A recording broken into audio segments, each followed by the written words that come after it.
तो तुम कैसा भारत चाहते हो ये बताओ मुझे। तुम ये चाहते हो ना कि एक नौजवान है और उसके घर में छोटे भाई बहन हैं, उनको अच्छी पढ़ाई लिखाई हो, अच्छी वो स्टैंडर्ड की लाइफ जिए, चाहते हो कि नहीं चाहते हो? तो फिर कैसे होगा? एक भाई है, अगर वो नशा करने लगे तो छोटे भाई बहन रोते रहेंगे, उसको ढूंढते रहेंगे, साहब वो नशा करता, क्या कर, नशा छुड़ाओ।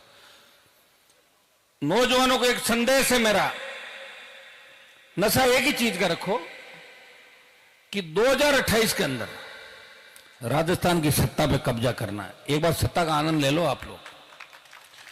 हरियाणा, उत्तर प्रदेश, पंजाब, दिल्ली, तमाम जो राज्य हमारे आसपास और इस देश के अंदर जहां भी कांग्रेस भारतीय जनता पार्टी की दादागिरी खत्म हुई, वहां क्षेत्रीय पार्टियों ने मजबूती के साथ तीसरा मोर्चा बना के और इन दलों की दादागिरी खत्म करी।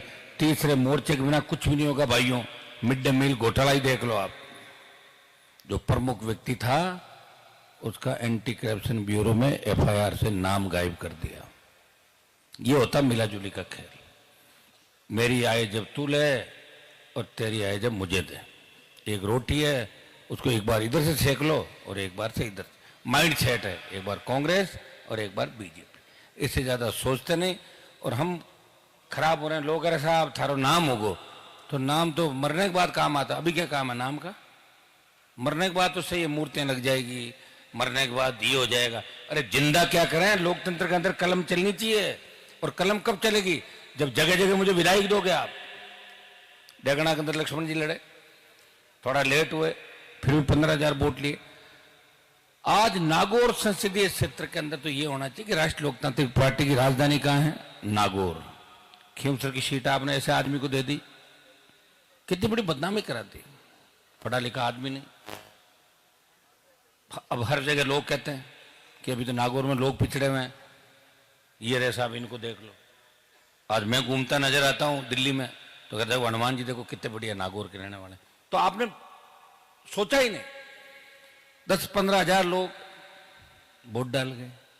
हमारे बूनरावता में एक घटना हुई, पुलिस ने कोई उन्होंने अपराध नहीं किया बूनरावता के ग्रामीणों ने, लेकिन माइनिंग वालों ने पथराव किया। बीजेपी के नेताओं ने कहा कि गलती है गांव वालों की, और गांव के बच्चों को कान पकड़ के पहली घटना है जब गांव के अंदर गरीब बच्चों को घुमाया गया। नागौर के अंदर पहली घटना, इसकी मैं निंदा करता हूं। कल ही मेरे पास लोग बाग आए थे, मैंने पुलिस को अधिकारियों से बात करी, गलत मुकदमों में आप लोगों को मत फंसाओ। चूंकि सरकार के अंदर पता ही नहीं चल रहा चल किसकी रही है। अभी तो बीजेपी के लोग परेशान हैं कि हमें खुद को नहीं पता चल रहा है। अभी तो महेंद्रजीत मालवीय छोड़ के गए हैं। 12 की तो सूची आ गई हमारे पास जो 5-4-7 दिन में छोड़ेंगे।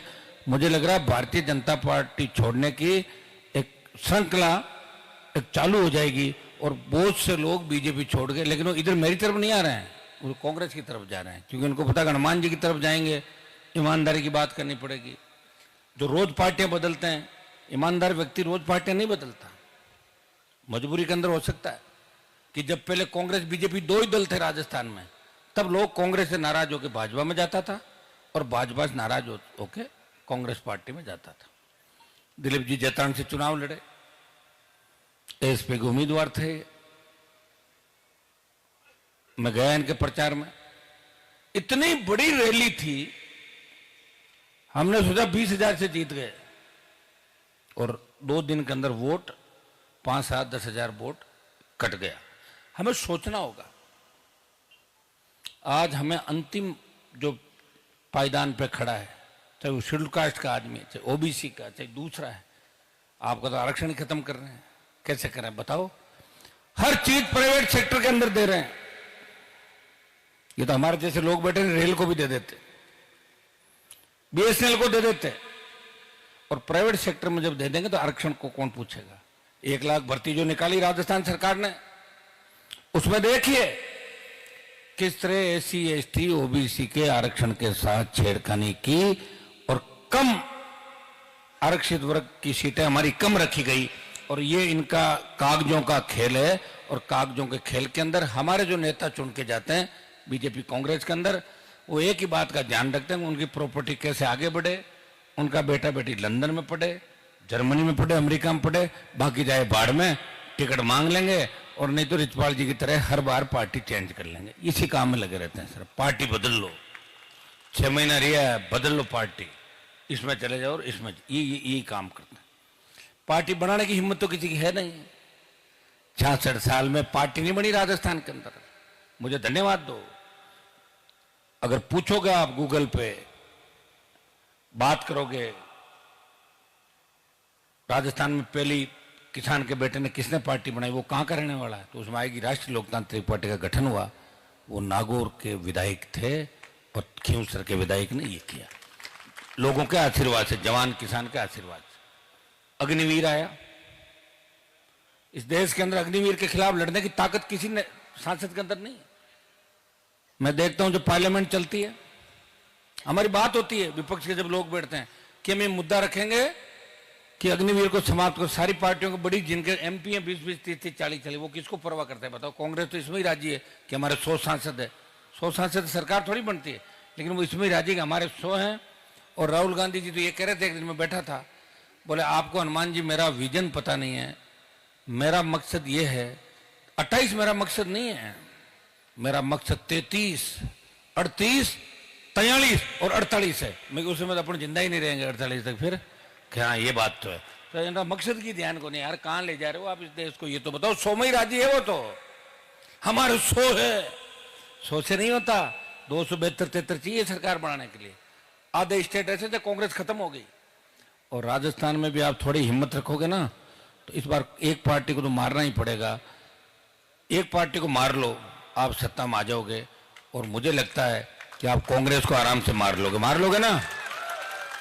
बीजेपी वाले तो कम आएंगे वोट आपकी तरफ, शहरों में ज्यादा रहते हैं। ये कांग्रेस वाले जो बेवकूफ बना रहे 60-70 साल से, इन्होंने क्या दिया हमारे को बताओ मुझे। कांग्रेस पार्टी ने क्या नहरें ले आए यहाँ जगह जगह, कितना रोजगार दिया। अरावली जिसको बेचने की तैयारी हो गई थी, धन्यवाद दो मेरा अरावली के मामले में। लोग कह रहे साहब आप अपना धन्यवाद मांग रहे हो, इसलिए मांग रहा हूं कि मैं मुद्दा उठाता हूं और जैसे ही मैं उठाता हूं इतने में कांग्रेस उठती है, जल्दी चलो जल्दी, हनुमान जी ने उठा लिया, अपने भी उठा लो, अपने भी उठा। अरे बेचारों को ठीक है, याद तो दिला रहा हूं। और अभी तो कोई आंदोलन नहीं किया, सरकार को डरा दिया। अब कानून भी बनवाना पड़ेगा उसमें, ऐसा नहीं सुप्रीम कोर्ट ने एक बार स्टे कर दिया। कानून बनवाना पड़ेगा कि 12,000 से ज्यादा जो अरावली के पहाड़ हैं वो खोदे नहीं जाएंगे और इलीगल माइनिंग पे कड़ी कार्रवाई हो। और गरीब किसान के खेत के अंदर बजरी, सैंडस्टोन, लाइमस्टोन, चाइना क्ले या जिप्सम निकलती है,